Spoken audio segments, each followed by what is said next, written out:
بسم اللہ الرحمن الرحیم۔ میرے محترم سامعین و ناظرین، آج جو میری گفتگو کا عنوان ہے وہ یہ ہے کہ ایک ایسی عورت جسے اس کا خاوند ھمبستری کے لیے دعوت دیتا ہے لیکن وہ نہیں آتی، یا آتی تو ہے صحیح طور پر خاوند کی منشا پوری نہیں کرتی، یا تیسرے نمبر کی وہ عورت جو خاوند کی اجازت کے بغیر خاوند کا گھر چھوڑ کر کے چلی جاتی ہے، تو ایسی عورتوں کے لیے کیا وعید آئی ہیں اور کیا جو ہے اللہ کی طرف سے ناراضگی آئی ہے، تو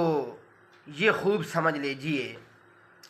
آپ صلی اللہ تعالیٰ علیہ وآلہ وسلم نے اپنے مبارک فرمان میں فرمایا ہے کہ ایسی عورتوں کے اوپر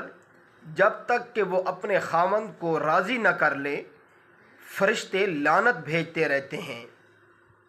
یہاں تک کہ اگر ایسی عورت جو ساری رات اپنے خاوند کے حکم کی نافرمانی میں خاوند کے بستر پر نہیں آتی تو ساری رات اس کے اوپر اللہ کے فرشتے لعنت بھیجتے رہتے ہیں، یا وہ آتی ہے لیکن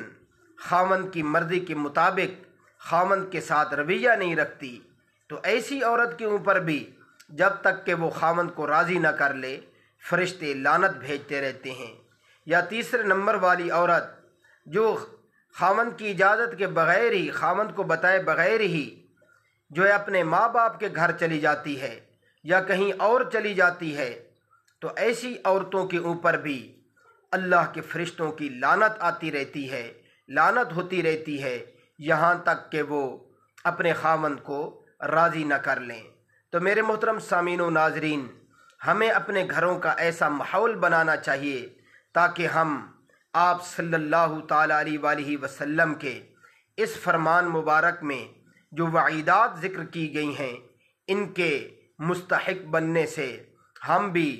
اور ہماری عورتیں بھی بچ سکیں۔ اللہ عمل کرنے کی توفیق عطا فرمائے۔